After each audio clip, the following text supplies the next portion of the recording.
Hey everyone, this is Julie. I'm going to do a quick overview of what we covered in Unit 1 during our Introduction to Mental Health section. Like I said when we were in class, this is a ton of slides. I'm going to get to the absolute basis, like the quick, important things. As you can see, it's like 10 o'clock at night. I don't know why I procrastinated and waited so long, but I'm going to try to get this done in less than an hour. So we're going to go fast. So we start by talking about what is mental health. When we are mentally healthy, we contribute to society, we have relations with our families, we can cope with stress, rational thinking, self-esteem, resilience, that ability to bounce back. All of these things come into play when we look at someone who is mentally healthy. On the other side, when we talk about what is mental illness, this is interfering with development.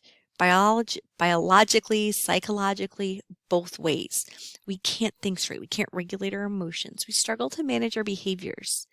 Mental illness is a definable diagnosis.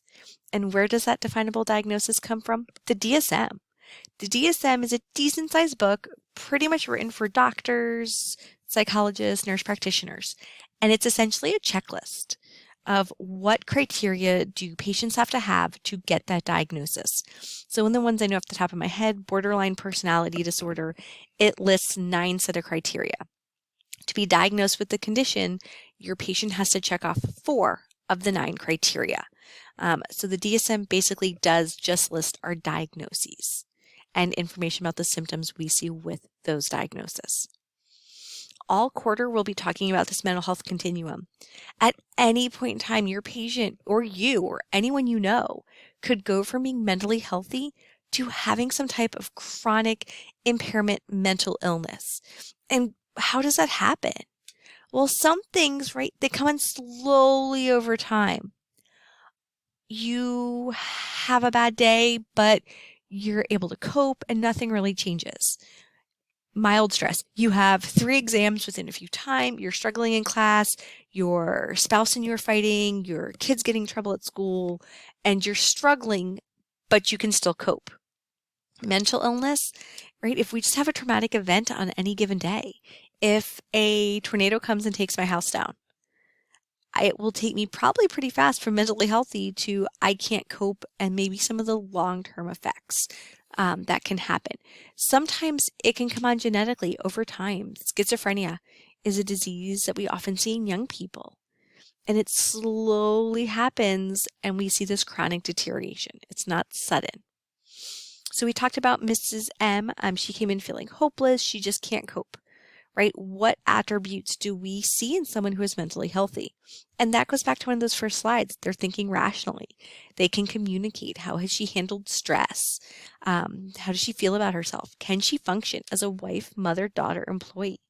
Does she have appropriate family relationships, right? Troubled teen, elderly parents, all of that comes into play. So what are factors that contribute to mental health? Personal. Things within ourselves individually. Genetics plays a huge role, and we'll talk about that all quarter. We often see just genetic predisposition. If your family has a history of a condition, you are more likely to have it. Biology does come into play. Neurotransmitters, changes to the brain.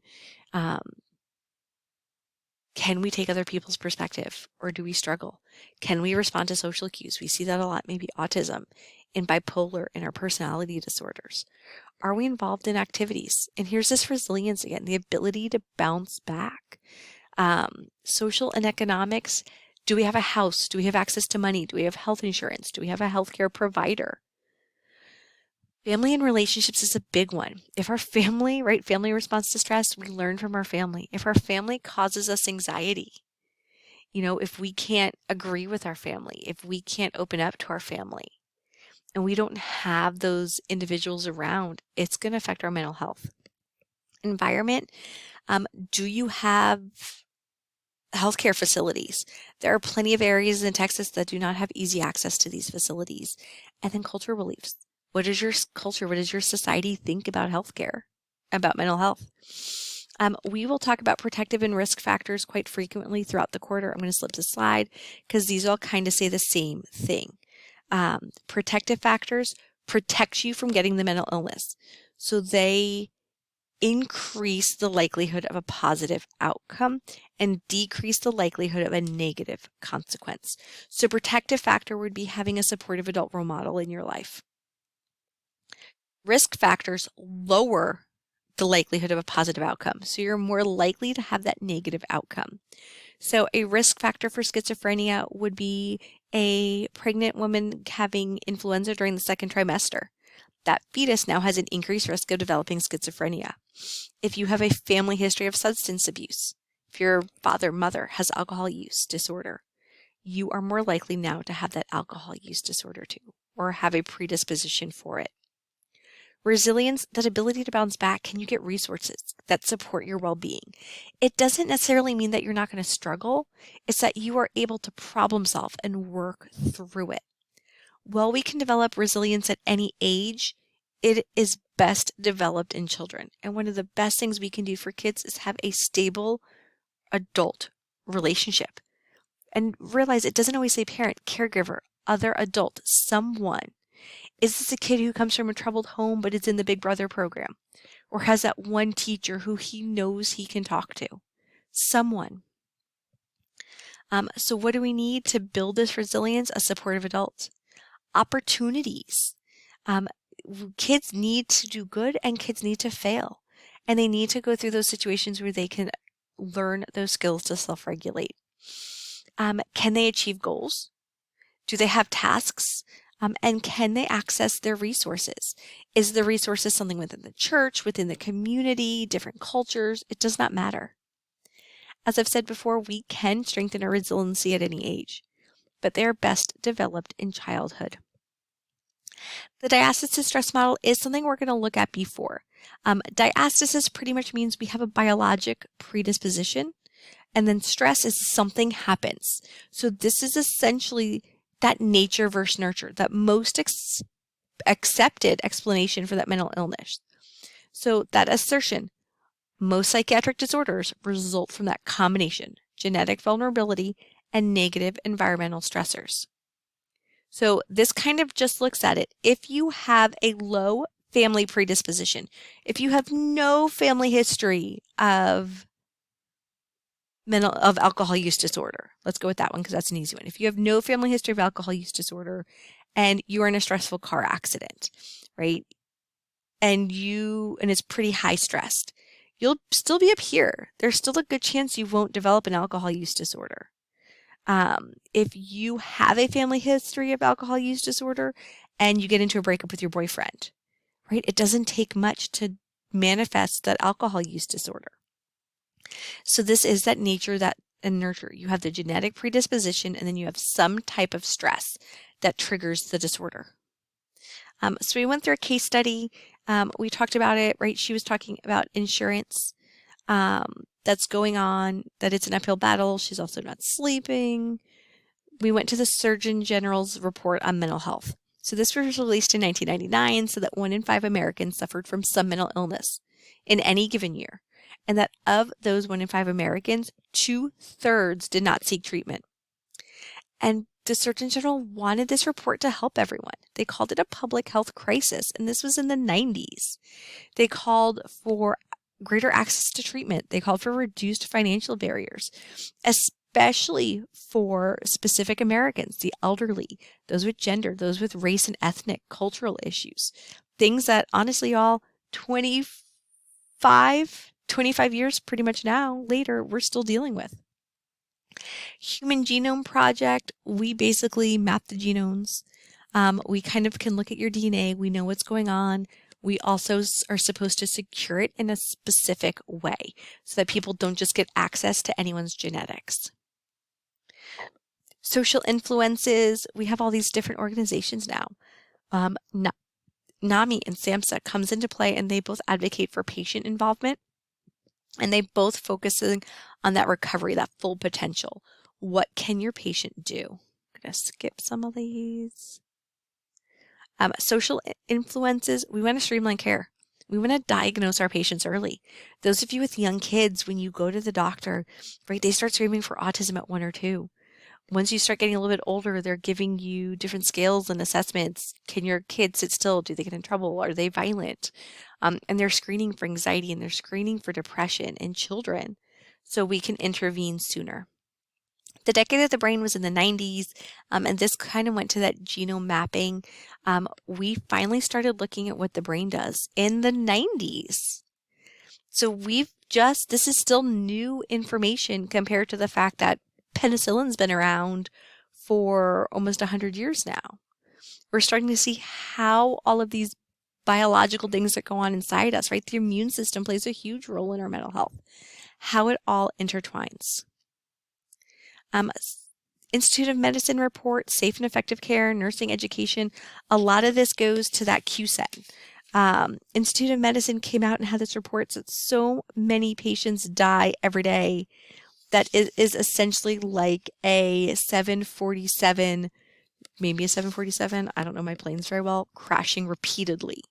And QSEN came in and they talked about teamwork, they talked about collaboration, they talked about safety. How can we use informatics in healthcare? All of those things to make sure everything is safe. And a lot of it also ties into nursing education. How can we teach you those things? Social influences, National Institute of Mental Health is looking at the DSM. The DSM has changed quite a bit. That new classification system it's talking about honestly, since I've graduated nursing school, there are diagnoses that exist now that did not exist when I was in nursing school. All of a sudden, I have patients coming up with these new diagnoses. And I was like, what is this? Because we are looking at those causes, we are looking at what's going on, and we're not just grouping people into depressed. We're looking at the fact that there are other things that are happening. Legislation, there's just a few. The Affordable Care Act, uninsured, underinsured now have health care. It increased mental health coverage. We can't stop coverage based on pre-existing condition, which is pretty important in mental health since a lot of these conditions are chronic conditions, start in childhood and adolescence, even in young adulthood. Eating disorders are a chronic disease, lifelong, huge relapse rates that start in adolescence. Schizophrenia is another one that we see start in adolescence. Depression is more common in young adult females. So someone with a major depressive disorder, with an eating disorder, schizophrenia, bipolar, that pre-existing condition comes into play because previously insurance companies could deny them coverage because of their mental illness. We tend to think about it with like diabetes and stuff, but not with mental health. So again, this classification, that DSM exists. I'm going to skip this because we've already talked about it. Miss M, one of her complaints earlier was about insurance. What does the Mental Health Parity Act provide? And that answer is D, equal coverage for mental health disorders. Mental Health Parity Act, I think, was passed in 2008. And I'm pulling off the top of my head, so I'm going to be super impressed if I'm correct. But it was legislation that required insurers, if you provide mental health coverage, to offer annual lifetime betterments at the same level of coverage for medical and surgical. So basically said med-surg and mental health should be equal. We're going to ignore that stop sign. So let's dive into mental health nursing, right? That covered mental health, but what about nursing? Well, we promote mental health. We assess, we diagnose, we use interventions specifically related to mental health and psych. So what do we look at? This is from the American Psychiatric Nurses Association. This is the Psych Nurse, essentially professional organization. And this is from the scope and standards of practice.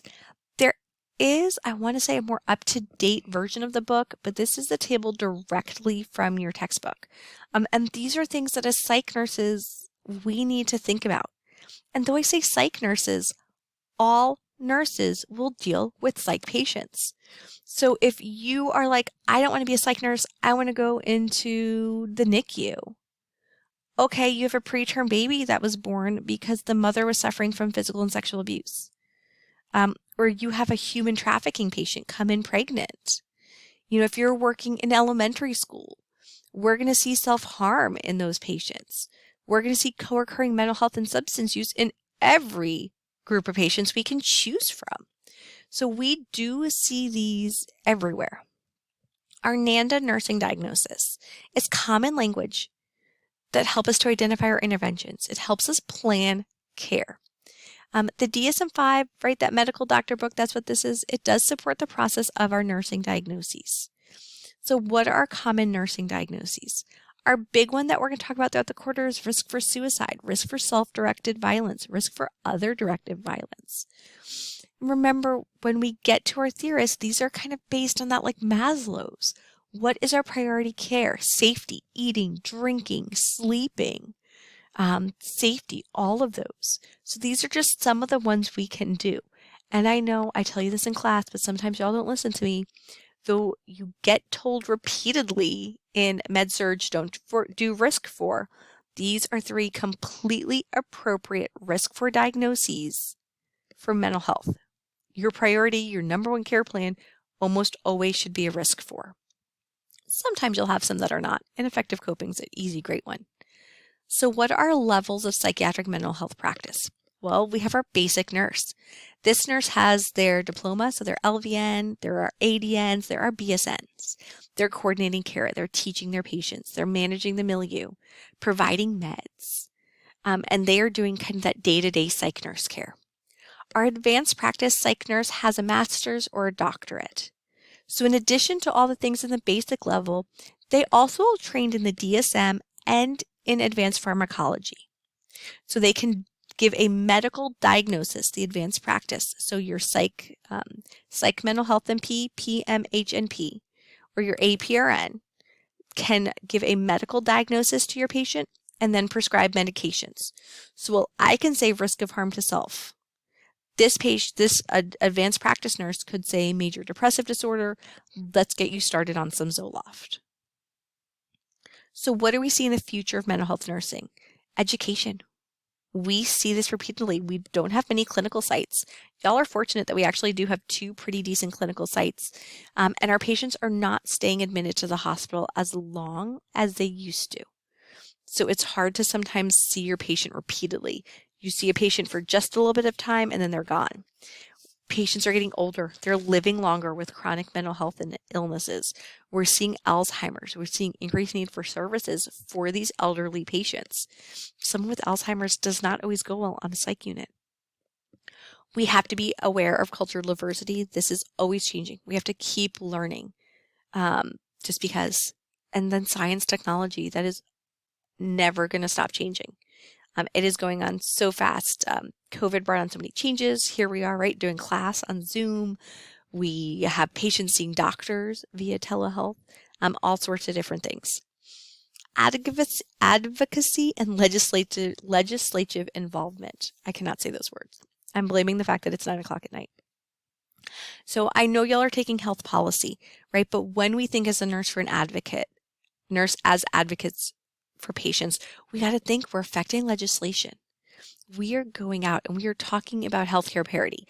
We're talking about the fact that these things are not happening. There's so many different things that we can do to get involved in legislature. I love healthcare policy. I really hope y'all are paying attention to that class. It is such a great class.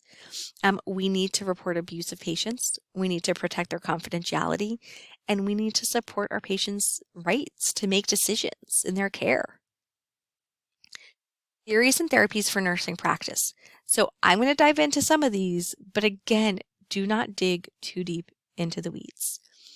So when we look at what is a theory, we're looking at that backbone. We had someone who noticed trends, who's noticed patterns in their patients, and they're like, hey, all of this stuff comes together and makes sense.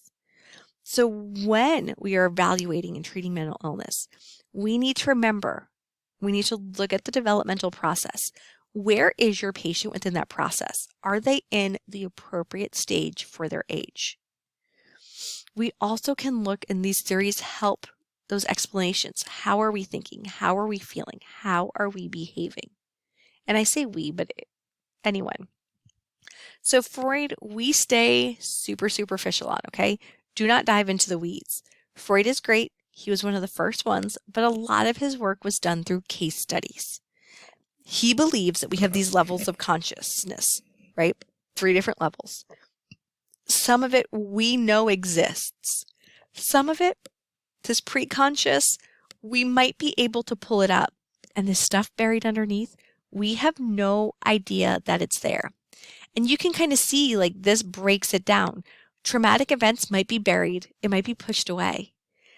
If we have impulses and feelings that we don't want people to know, we could unconsciously bury it into our brain and not know that it's there. He has these different id, ego, super ego. I always struggle to remember them. Id is primitive. Super ego gets to be a little moral aspects of our lives. There are moral component. And then the ego kind of tries to balance some of them out. So when we see Freud, we think psychoanalysis. And this is that old school picture of the doctor in the chair writing notes and the patient laying down in that bed, just kind of talking and talking and talking and talking. However, we don't use it a lot because it's expensive, time consuming, and it doesn't really do any good compared to some of our new modern therapies. This nursing relevance is important to note, though, because we do see transference and countertransference come into play. And we talked through lecture about a few examples of these. So transference is unconscious feeling a patient has towards us as a healthcare worker. So we have a patient and the patient's like, oh my gosh, you remind me of my ex-wife. And I hated my ex-wife. So the patient's not necessarily going to like us. And it has nothing to do with who we are. It's because we have the same haircut as our ex-wife. Countertransference, unconscious feelings that healthcare provider has. So healthcare. Countertransference is when the healthcare is putting those unconscious feelings towards a patient connected to that significant relationship. So I think one of the examples we had was someone and the patient reminded them of their sister. And they hated their sister when they were younger. And they just could not get a good feeling about this patient. And it had nothing to do with the patient. It had something to do with the feelings that the nurse had. So we have to be aware. So again, psychoanalytical theory and nursing, if we're going to sum it up, we kind of understand that the personality develops at a young age.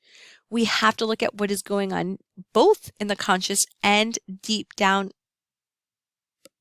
within our patient. We have to talk to our patients, and we have to be aware of transference and counter-transference of those boundaries. So this was the kind of case study when we went in. Ms. V has an uncanny resemblance to our younger sister. As a child, the sister lied and criticized you constantly, then screamed and cried to others if you challenged her. We realized we're responding negatively to her, and that's countertransference. Countertransference is healthcare provider to patient. And we know that's happening, so what do? We seek supervisory guidance. Go to our charge nurse, go to our nurse manager, house supervisor, whoever. So Hildegard Peplau. Hildegard Peplau is a nursing theory. This only applies to nursing. So while Freud applies to all of mental health, Hildegard Peplau is the mother of psychiatric nursing. She wrote her first book in, I think it was 1954, and there's still so much of it we use in practice today. Her nurse-patient relationship still exists, and we'll go over what the different stages are. Her big thing was to shift away from Florence Nightingale.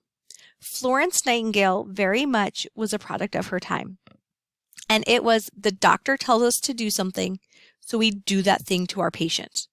Peplau, we're not doing things to our patients. We are working in a partnership with our patient. So if we have clients who are sitting alone, we can go and talk to them. We can teach our patients things. We can go through coping skills. We don't need a doctor to tell us to do it. And she pretty much really did say humans have a need for interactions. And loneliness is one of the most painful human conditions. So it works very well. Personal growth, improve coping skills in our patients. So Hildegard Peplau, for continuing her theory, nurses are experts and we have skills. Patients want their suffering to go away. They want solutions. They want an improved quality of life. And nurses can do that. And we can help the patient move forward and we can help ourselves move forward. She was a huge proponent in continuing education for nurses, both in kind of just like CEU type classes, and she founded one of the first MSN programs. She was a proponent of PhD. Like, she wanted nurses to continue to go to school forever. So the phases of her nurse-patient relationship. The pre-orientation phase is before we even meet the patient. We come on shift and we're getting a report, or we find out we're getting a new admission. The orientation phase is when we meet the patient. Hey, my name is Julie and I'm going to be your nurse today. I'm so happy to meet you. Can you tell me what you go by? These are the rules of the unit. This is where you're going to be admitted. What does your patient want to work on? Why are they here?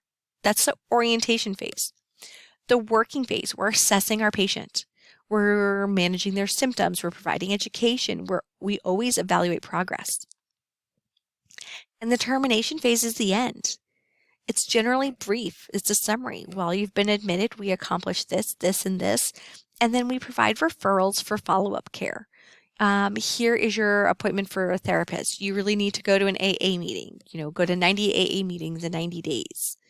Here's information on a self-help group or support groups. So our next theories we're going to talk about, there's quite a few with behavioral theories. So behavioral theories as a whole focus on maladaptive behaviors. So the example we've repeatedly talked about in class on behavioral theory is we have someone who bites their nails. I don't care why they bite their nails. I just want to stop them from biting their nails. So we condition our patients, rewards, punishments. If you're trying to potty train your kid and you have a sticker chart, every time you go pee-pee in the potty, you get a sticker. That's positive reinforcement. Extinction. If we have someone who's crying, we walk away and we ignore them. And we see extinction in operant condition too. Operant conditioning is a behavioral therapy where we talked about that child who throws a temper tantrum. I'm going to use the dad as the example because my husband always gives in to the kids. You take the kid to the store, right? My husband takes the kids to the store and my son is screaming because he just wants a candy bar, a Hot Wheel, a Sprite, whatever it may be that day. So my husband just buys him one to stop him from screaming.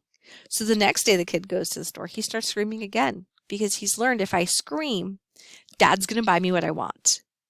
Now, on the other hand, when I take my kid to the store, you can scream all day long. I will carry you out of my shoulder. You are not getting whatever it is you're screaming for. And if we don't give them what they're crying about, they will often stop screaming. Well, screaming is useless. If I scream, mom doesn't give me the candy bar. So why scream? And that's operant conditioning. Modeling, we just show the patient the behavior we want. So kind of like role playing. This is what an appropriate relationship will be. Systemic desensitization, we slowly introduce the patient to something that they are scared of. And then we are providing these coping skills and relaxation techniques. So if you're afraid of a spider, I'm going to show you a spider. And it's going to be a picture, a soft, cuddly, cute spider, a picture of a real spider. Here's a little fake plastic spider toy. Here's a realistic spider toy. Let's watch Charlotte's Web. I'm going to show you a daddy long leg. And we are just going to go through it. Systemic desensitization is a type of exposure therapy. And the big thing with exposure therapy is that it's in a safe environment. And the patient has a safe environment to confront their fears. Aversion therapy, we have a negative stimulus. So the best one that I got for aversion therapy is one for alcohol use disorder. We use a medication called antabuse. And antabuse makes a patient extremely sick if they drink alcohol. So what happens is your patient drinks alcohol and they start puking, they get tachycardia, their face flushes, they have headaches, and they just feel like they got hit by a bus because they have a sip of alcohol. It does not take a lot. And eventually on this medication antabuse, the patient learns their body, oh my gosh, I feel miserable every time I drink alcohol. I'm going to stay away from alcohol. And that's an aversion therapy. We pair something negative with the behavior. So behavioral therapy, we focus on changing the behavior with no focus on why the behavior is happening. we are only focused on the behavior.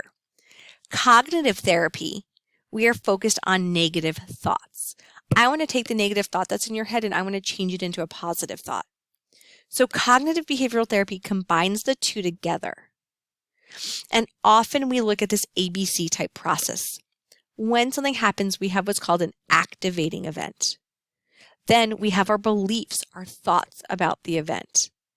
And then we have the emotions that go along with the event. So for example, A, that activating event, my friends can't go with me to a party. So B, those beliefs, if I don't go and have anyone to talk to, right, I'm going to be alone. I'm going to just sit there by myself at night. If I'm, right, C, those emotional, if I'm alone, I'm going to be embarrassed. So we go into this slide. My friends can't go to the party with me. If I have no one to talk to at the party and I'm sitting alone by myself in a corner, C, everyone's going to be looking at me. They know I'm going to have no friends. I'm going to be so embarrassed. So we jump in to change those automatic thoughts that happen in those situations. Dialectical behavioral therapy, this is useful with certain conditions. I've seen it a lot with chronic suicidality and borderline, especially my favorite adolescent females. It takes CBT, but does a lot of mindfulness, emotional regulation combined with it. Trauma-focused CBT is exactly what it sounds like. It's a short-term therapy that we use with trauma, with abuse, and it should reduce your impact of trauma. And that's really all it is. So cognitive theory, jumping back. So we talked about cognitive theory very briefly when I talked about CBT. We take that negative emotion and we changed it into a positive emotion. So the thought I gave was teaching my little one to rollerblade. Oh my God, I'm the worst rollerblader ever. So that's a maladaptive thought. I'm never going to learn how to rollerblade, right? There is no forward growth in that statement. So in a cognitive theory type way, right, if we use cognitive restructuring, this is my first day learning how to rollerblade. With practice, I'll get better. So we took the patient's maladaptive thought and changed it into a positive thought. Maslow is going to be the next one we're going to talk about, right? This is a little kind of snapshot of what we tend to see in Maslow's. And it looks a lot at human potential. It is strength-based. It is a great way to prioritize our nursing care.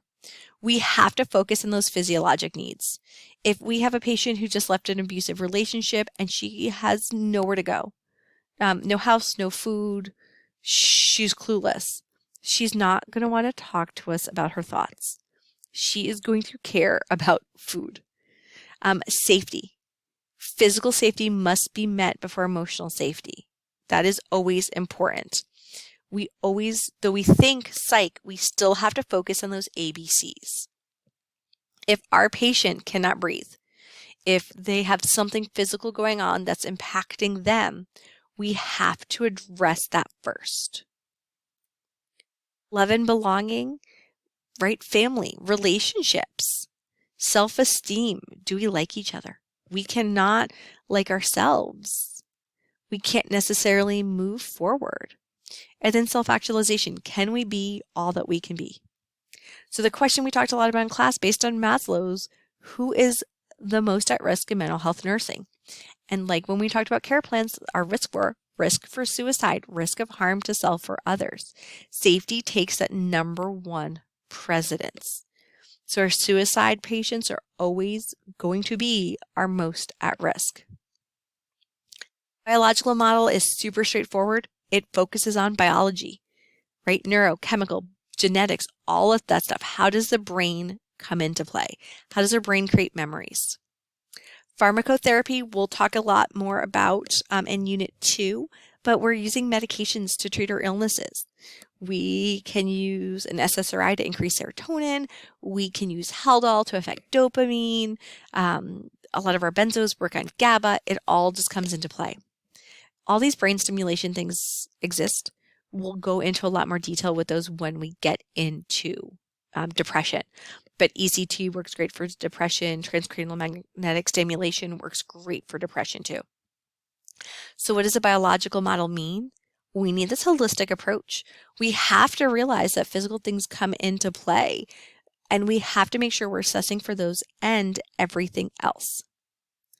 Developmental theories, there's a few of those. Piaget, basically how kids develop, it goes from birth, it's technically as adult, her formal operational stage is 11, and it looks a lot about thinking, how we get those concrete thoughts, how we are able to think abstractly.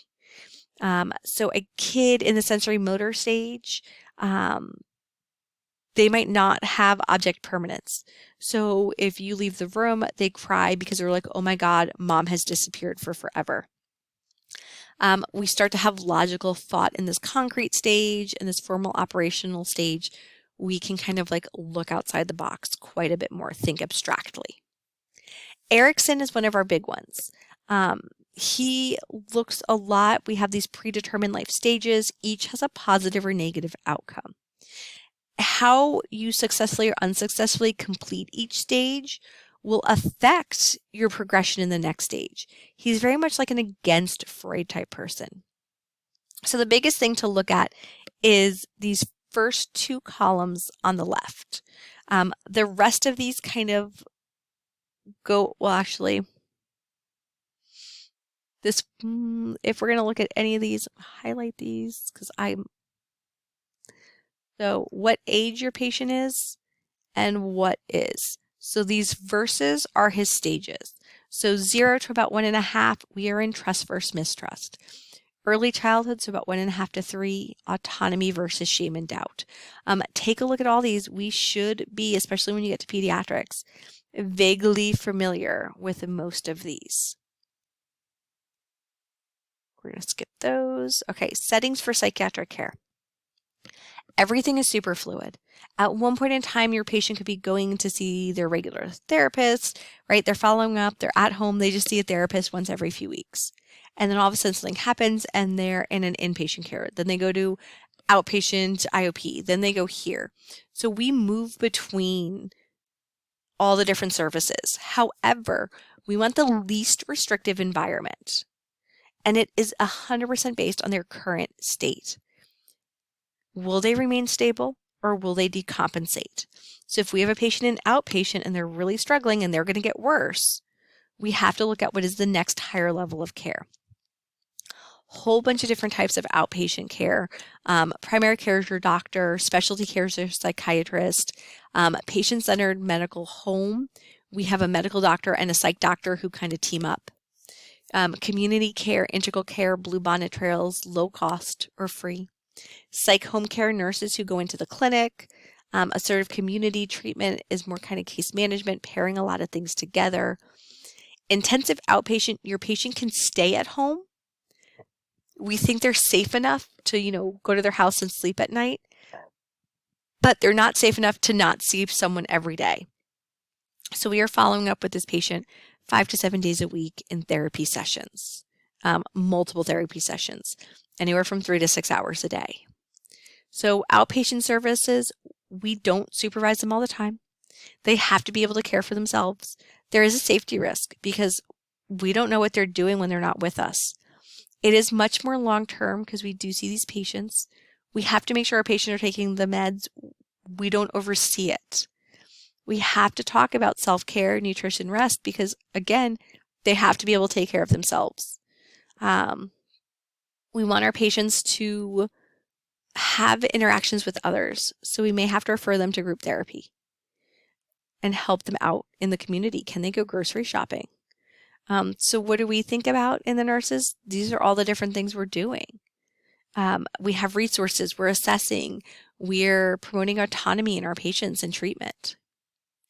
Emergency service is essentially triage and stabilization. It's kind of that gap bridging. An emergency room, GBHI, Cross Creek, Austin Oaks, any of them could be considered emergency services. We're going to skip through Edgar. In our outpatient setting, we have different types. Honestly, in any setting in life, we have 3 different types of prevention. Primary prevention prevents new incidences of the case. So we want to see kids not develop mental illness. And primary prevention is a lot of education. We're teaching. Red Ribbon Week. The DARE program. We're all primary prevention related to substance abuse in kids. Secondary preventions are screenings. We are trying to identify the problem early. So every time you go to the doctor, they ask you, how much do you drink alcohol? How many drinks do you have in a normal day? They are trying to identify people who have a substance use problem, who maybe aren't coming to the doctor for it, so they can start talking to you about it sooner. Tertiary, you already have a diagnosis. So tertiary would be someone with an alcohol use disorder already, and now we're like, you have to go to AA. So primary prevention, we're teaching kids that drugs are bad. Secondary prevention, we're screening patients for substance use. And in tertiary, we already have a substance use disorder. Their patient has it. We just now want them to go to AA, NA, whatever the treatment of their choice may be. So inpatient care, honestly, the most important thing about this, our patients are a danger to themselves or others. So they go to inpatient care because we need to watch them. We do have a few different types. General private hospitals are where we're going to do our clinicals. Average length of stay is maybe 5 to 7 days. And they're just kind of the average what you see. State hospitals are your more seriously mentally ill. I killed someone during a psychotic break, and now I'm going to spend much longer in the hospital. So again, role in the inpatient setting, right? Collect data, we promote education, we de-escalate, we supervise those on the team, we coordinate care. Nothing kind of outstanding and more than what we've talked about before. Evaluation and treatment, we do our psych assessment, consults, labs, meds, therapy, care, chaplain. We kind of follow through with all of this. Inpatient, we do have a few different members of the team. The psych RN, so like we talked about before, that's us. We're coordinating care, we're giving meds, we're assisting our patient, we're managing the day-to-day. A psych advanced practice RN, this is at master's or doctorate level. So they prescribe meds, they do therapy, they diagnose. Psychiatrists are medical doctors, so they prescribe meds and diagnose too. Psychologist is a PhD level. They do therapy and testing. So those old school ink blot tests, that's what a psychologist does. Mental health specialist is your psych tech. They're under the supervision of the nurse. Think like a CNA, but different role. And they assist in the milieu. Social workers do group therapy, helps get family therapy maybe, helps transfer patients, help increase their levels of care, all sorts of things. Occupational therapist, speech therapist, art therapist, music therapist, even a recreational therapist. We promote coping skills, life skills in our patients. Get them out and doing, get them interacting with other people. So pharmacists deal with meds, and then we also will have a medical doctor. So like a family practice, internal medicine, who we will consult when we have a medical question. Therapeutic milieu is the environment, the people, the patient, the staff who make up everything. If we manage the milieu better, everyone just feels happier, more secure, and our patients and our staff tend to do better. You get one bad patient, and I say bad patient, but one unstable patient would be a better term. And they can just damage the milieu and make it hard. And that can lead to this crisis. What do? We are all in mental health trained in de-escalation, SAMA, PMDB, CPI, I can go on, there's quite a few other ones. And it's basically what you do. How do you talk to a patient? Hey, I see you yelling. What are you angry about? And it's a yearly competency that we do. Seclusion, restraints, how do you put hands on a patient are things that we're going to talk about in that safety crisis. We spend a lot of time on it in lecture. I'm going to go through it super fast because we do talk about it later in the quarter too. Now, just kind of that brief overview. So, important thing from this slide, we're all trained in de-escalation, and that seclusion, restraint, our emergency meds are our last resort. Every other option has to have been exhausted. So unit safety features, right? Our doors are locked 24/7. Our unit doors, not our patient doors. Patient doors should always be open. We have continuous hinges on doors. The doors like connect to the wall completely so that you can't hang on them. Our furniture is often anchored to the floor. Plumbing is fixed in. Blinds are behind glass. Um, You'll look, some of your facilities don't even really have bathroom doors. It's like a giant magnet that you can take the door to the bathroom off the wall. So your patient can't even shut themselves in the bathroom. We have to make sure we're not giving gifts.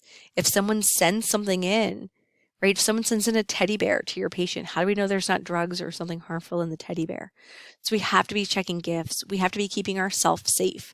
Galen has super strict rules related to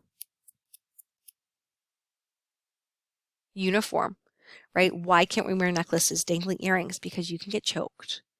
And we have to think about all of that. This is generally what your rooms look like. This bed up here is a more medical bed. Your Jerry psych unit at one of our facilities will have beds like this. Most of our beds are going to look like this one over here. And a lot of times, like these curtains, they're connected by like a Velcro. So if you pull on them, they'll fall off the wall. Inpatient psych, what do we do? All of this stuff, right? We monitor our patients. We are responsible for seclusion and restraints. We have to assist other people. We have to look at a plan of care. We have to get our data. All of these things come into play. Specialty treatment settings, know that these exist. You can have specific PED unit or specific PED facility. Jerry units, the VA has a bunch of facilities. Forensic psych would be a lot of your prisons. We have a whole part of a lecture on forensic psych. We do have specific facilities for alcohol and drug use. Sometimes they are within, like GBHI and Cross Creek will take these type of patients, but we could also have freestanding alcohol and drugs facilities. And we have tons of self-help options, AA, NA. Just because I do have a background in alcohol, know all of the substance use ones, but we could go to self-help groups for anything. So cultural implications, we're again there, got 97 slides down, might take me longer than an hour. So culture are shared beliefs. What is going on within our society? And so many things come into play, religion, occupation, right? Nurses have our kind of own culture in that we think about. I grew up as a nurse in the Army. That was its own separate set of culture. And as a nurse on the psych unit in the Army, I was completely different than my mother baby nurses. Enculturation, we transmit our worldviews. Ethnocentrism, we think our ways are better than other people. Well, my culture is the best culture. That's ethnocentrism. So what is culture? It's an impact of all of these different things. What do we find important? What's our religion? What is our spirituality? Where do we live? Are we in a rural area, a suburb, a city? How is our communication different, both verbally and non-verbally? In some cultures, America's kind of in the middle, but like there's no personal space. They'll stand right next to you. And others are like, oh my gosh, get away from me. All of those things intersect to form our cultures. So how does this play into health? Well, what are help-seeking behaviors? Are we going to participate in treatment? Do we believe in medications, or do we need to call our root healer? Mental health history is very much European and American, and it doesn't always fall into play with our Eastern and our indigenous cultures. So we do have to make sure we are assessing all of it. We can see different symptoms for the same health problem. Eastern cultures are more likely to be somatic, where they're talking about like, I have a stomach ache, I have these migraines, versus actually telling you I am anxious. So we quickly went over this very briefly. Our Eastern culture, that family is the starting point of who you are. Your family determines anything and is very much a group decision making. Western, so this is us here in America, we're individuals, and I am the starting point for all of it. In Indigenous, we see it more as a community. Indigenous, we also see that mind, body, and nature connection. Western medicine, pathogen and disease. There is a virus and that causes a problem.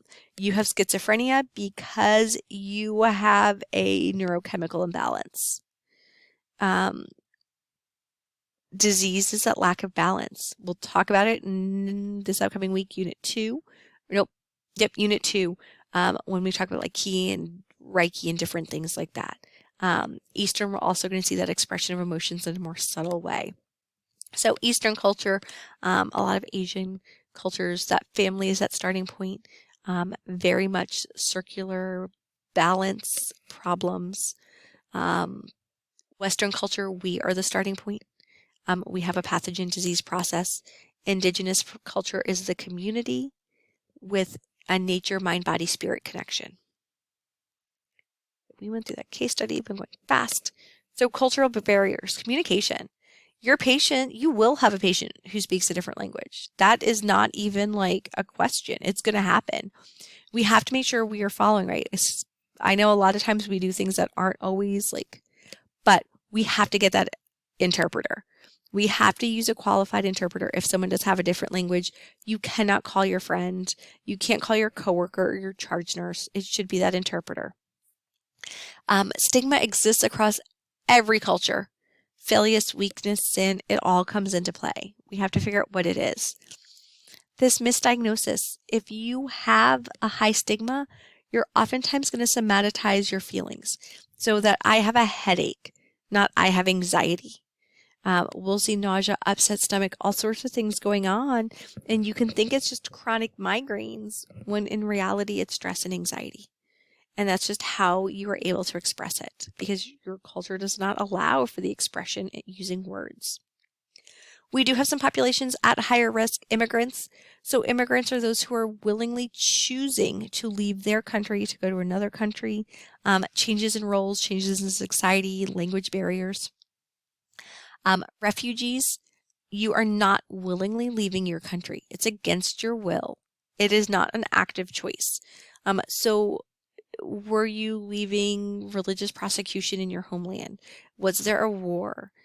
All sorts of things could come into play. We see a lot what's going on right now, Gaza, Israel, Hamas. We can bring in Iraq, Afghanistan. We can look at Africa, choose a country. This is happening, even in Central South America. There's often more stress adjusting to that new environment and a history of trauma. So we have higher levels of anxiety in our refugee population.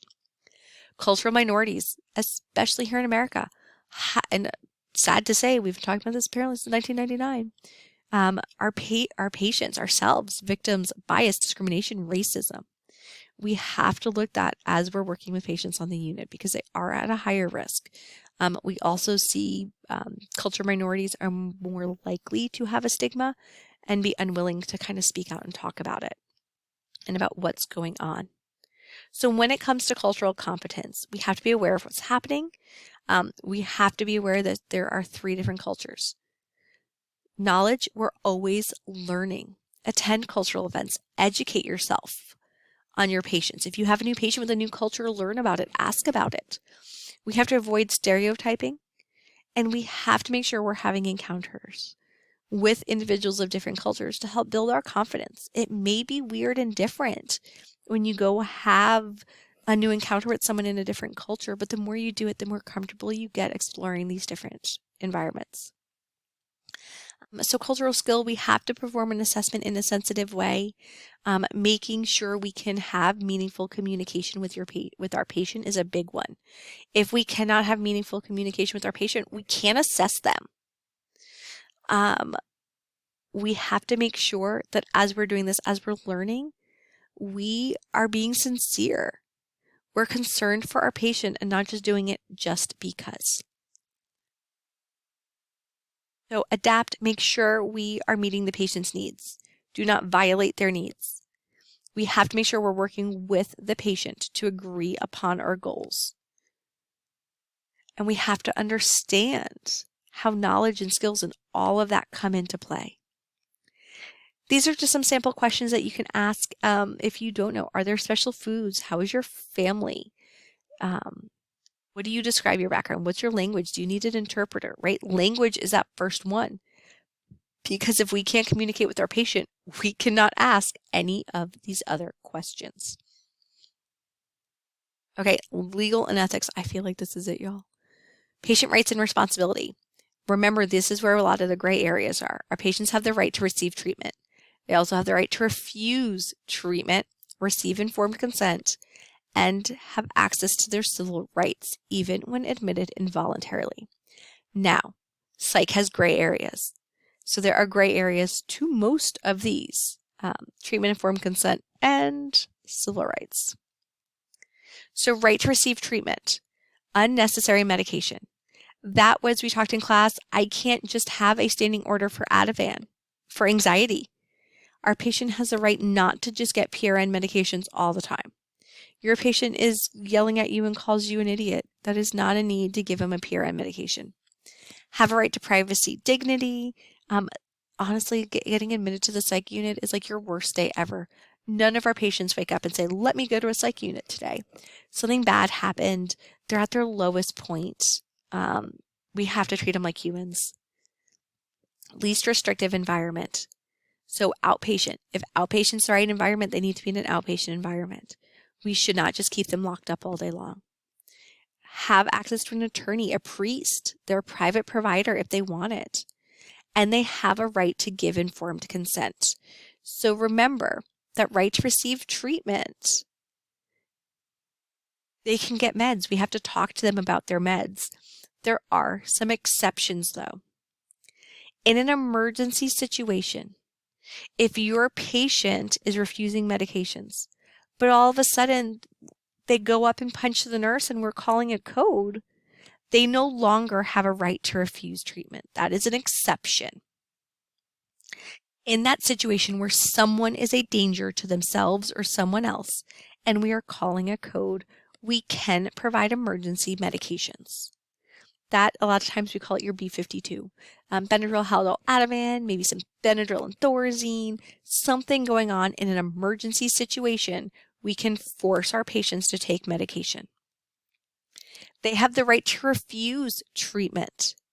However, if you are laying in the middle of a road or threatening to jump off a bridge and the police get called, and you are a danger to yourself, you no longer have the right to refuse treatment. You will be admitted on a 72-hour hold. If you have threatening behaviors, there are certain times when we can keep you in a psych facility, even if you want to leave. Generally speaking, we have to have that. So an involuntary admission is a 72-hour hold. We hold our patient for 72 hours. If at the end of that 72 hours, we're like, they're still threatening, they're still a danger to themselves, they cannot make appropriate decisions about their treatment, they have a serious mental diagnosis, they are deteriorating, we can petition a judge to keep you in the facility longer. We can petition the judge then to force medications. If we have a patient there just for that first 72 hours, unless they're a danger to themselves or someone else, we cannot force medications.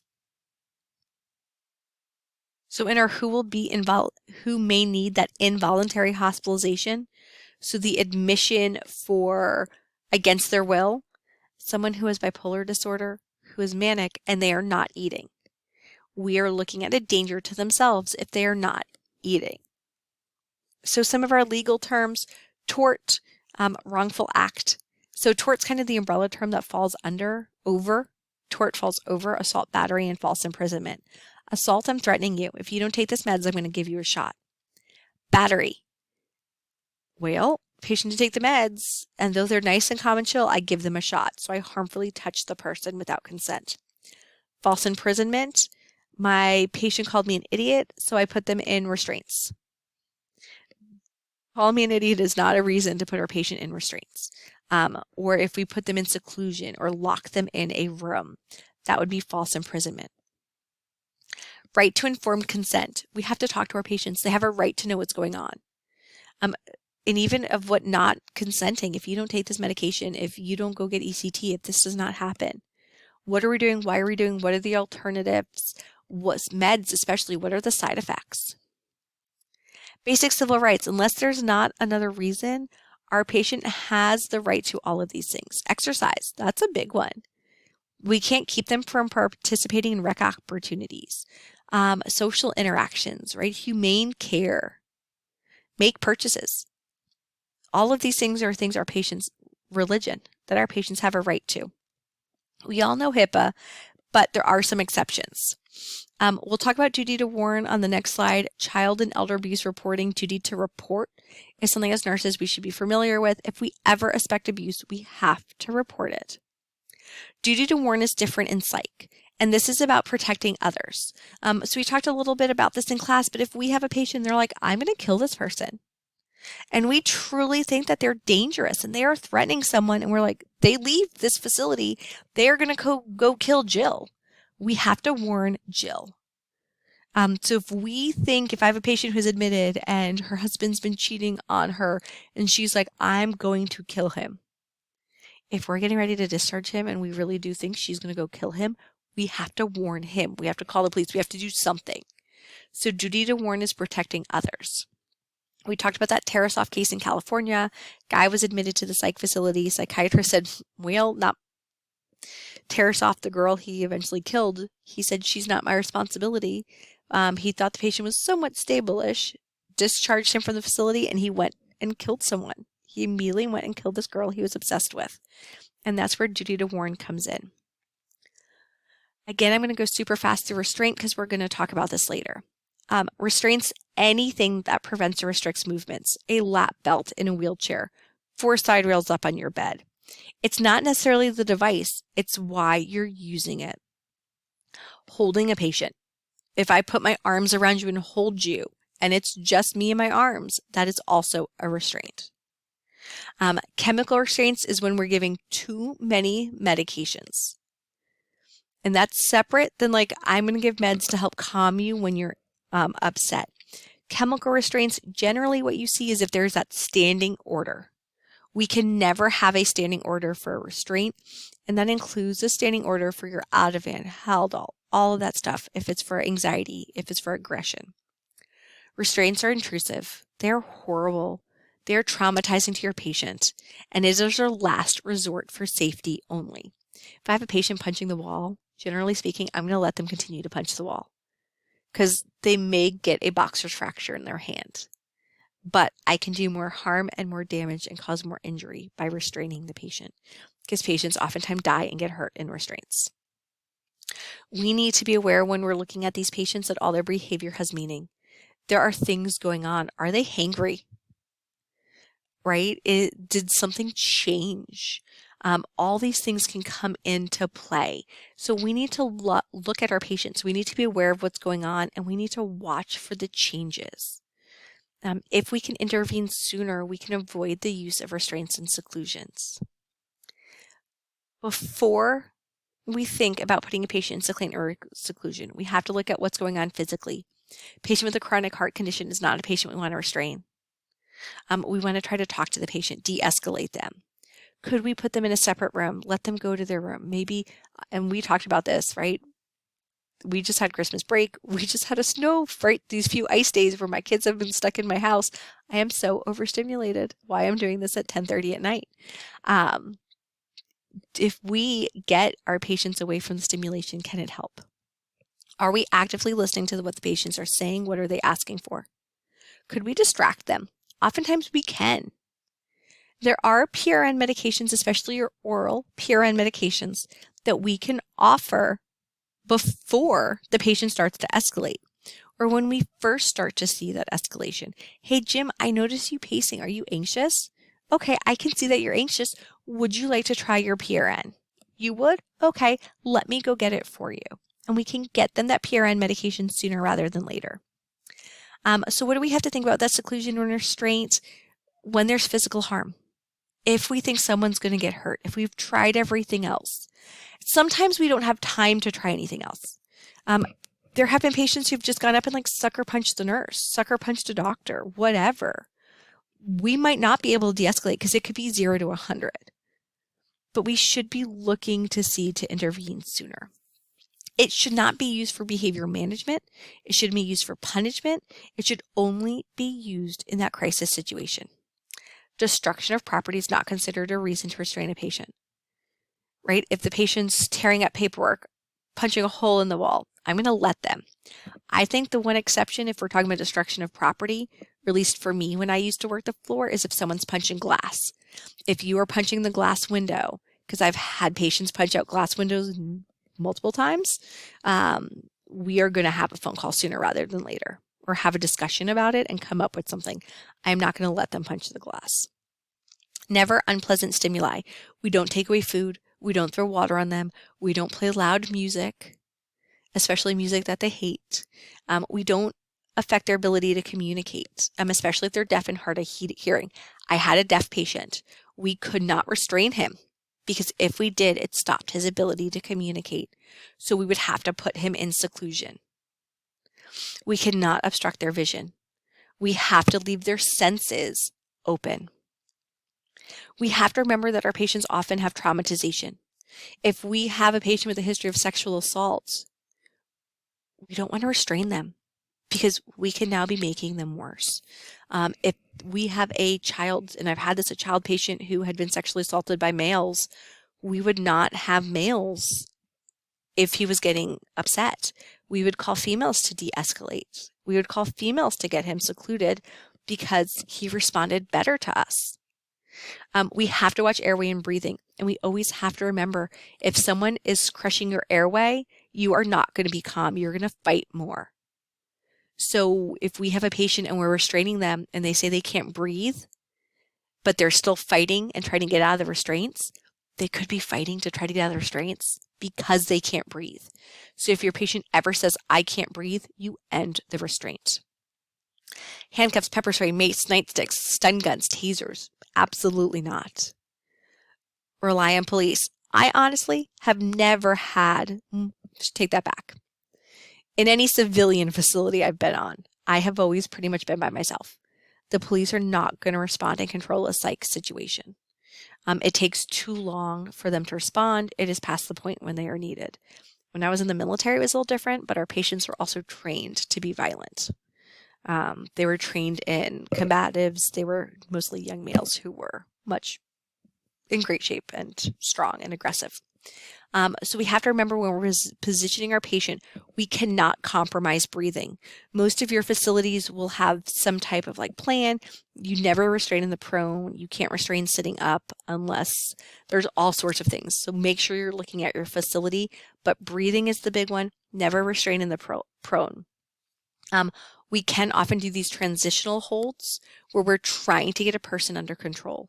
So that is just kind of the few minutes as we're moving towards the proper way we're going to do it. We would always restrain in a side lying position if we were physically holding a patient, but it would take us a second to get to that position. Best practices, again, these are things we've talked about. Make sure we're looking at past abuse. Make sure we're using the least restrictive because these are intrusive and they can make your patient worse. We have to look at past trauma and past abuse. So we always have to minimize, and that's with every patient. It is stressful for everyone, staff and patient. The debriefing talks about what went good, what went bad, what could we have done differently? How should we have handled the situation? Orders are really long. I honestly would not stress about the slide at this moment. We do have to remember we need a doctor's order about this slide. We should have that doctor's order within 1 hour. I don't have to call the doctor to put a patient in restraints, but if I put my hands on a patient, I should then call the doctor right away. Get the patient in restraints, call the doctor because I need an order. And how long we keep them restrained is based on their age. Adults are 4 hours, 9 to 17 is 2, children under 9 is 1. At the 4 hour point, we have to let them go. And for an adult at the 4 hour point, the restraint is over. However, if they're still having behavior, we have to get a new order. If at an hour, my adult patient is chill, I have to stop it. I cannot keep them in restraints the entire time. Documentation, what led up to the restraints? Why did you put the patient in restraint? If something happens to the patient, if they get hurt, you have to have the documentation to back it up. I wasn't there. Well, I was there and not there. I was the house supervisor at the time. But the nurses on a pediatric unit restrained a patient and dislocated his shoulder. However, he was aggressive. He was punching staff. All the documentation was there that the restraint was needed. We had a video of the restraint that we saved, and you can see where the patient, because how he was fighting with staff, he was jumping up and down trying to break free. He actually, like his jumping, you can see he jumped up to try to hit the staff in the head with his head, jumped up to try to hit the staffs, like break their nose with his head. And when he came and tried to pull the staff onto the ground, you can actually see his shoulder dislocate. The facility self-reported to the state. The facility sent the state all the nurses' documentation, the doctor's documentation, and the video. And we said, hey, this is what happened. And nothing bad happened to the nurses because all the documentation was there. Once everything got calm situated, they actually got the patient, we got him straight to a hospital, got his shoulder looked at, called the parents. Everything was done appropriately. There was another situation at a different facility, also working with pediatric patients, where a peds patient was restrained inappropriately. And there was no behavior that happened that should have caused the restraint. This is like the kid punches the wall and he got restrained. And he wound up injured from that restraint. There was no reason to restrain him. And the kid got injured. The nurse lost his license and was arrested. So these are big situations, and I've seen it go both ways. We always have to make sure we're documenting the time that everything is happening, and we always have to be observing the patient while they're in restraints. They have to be on a one-to-one once they're placed in restraints. We need to make sure, especially so oftentimes your tech is sitting the one-to-one. We need to make sure we're checking in every 15 to 30 minutes. I will tell you, most facilities, it is 15. And we need to make sure we're offering food, hydration, toileting. Oftentimes that's not every 15 to 30 minutes, it's like every hour. But we need to make sure the patient's protected from harm. If we have a patient in restraints, we can't leave him in a room with the door open and let another patient go in and take advantage of them. Like, it sounds crazy, but these things happen. Mental health, HIPAA advanced directives. Mental health advanced directives is basically a paper that says if something happens, this is what I want done to me. Things we have to remember: one, if our patient has a mental health advanced directive, it needs to be signed. If your patient has not signed their advanced directive, but they are psychotic, they are unconscious, then we cannot follow that mental health advanced directive. We need to reach out, especially if they're not able to make decisions for themselves, to the appropriate next of kin, whoever it may be. HIPAA, we all know what that is. Our exceptions are that duty to warn if our patient is a danger to themselves or someone else, or if we think there is abuse and neglect. Confidentiality, we've already talked about this. Ethics and bioethics are things you should have learned about before. What's right and wrong. Bioethics is what's right and wrong, but related to healthcare. It's COVID. I have 2 patients who need a ventilator, but only 1 ventilator. Which patient gets the ventilator? Right? We have 2 more courses of actions. Both have a favorable and unfavorable consequence. What do I do? Nursing care and standards, our State Board of Nursing, our Nurse Practice Acts, professional organizations. For psych, it's going to be APNA, the American Psychiatric Nurses Association. We're going to look to them for guidance. We're going to look to our institution. What are their policies? Because I'm going to tell you, your institutional policies should fall in line with all of these, and sometimes they're a little bit stricter. So we need to make sure we're following what our institution says. And then what is just accepted? Sometimes that also does just come into play. Those evidence-based practice, those things that we just kind of do. Professional duty negligence. If I don't search my patient when they're getting admitted and they go slit their wrists, just because I just forgot, I didn't feel like it. I don't do my 5 rights, my 6 rights, however many rights it is nowadays, 6 rights when I give meds. We have to be aware. We know what our duties are to practice. We have nurses who are responsible, nurses who are doing drugs. If we have a nurse, right, our professional to these practice standards, we all should be withholding the practice standards. If that is not going on, we have to intervene and we have to report. If you have a nurse and you're like, they're documenting that they're rounding on the patient, but they're not rounding, we have to report them. If we have a nurse who are under the influence at work, we have to report them.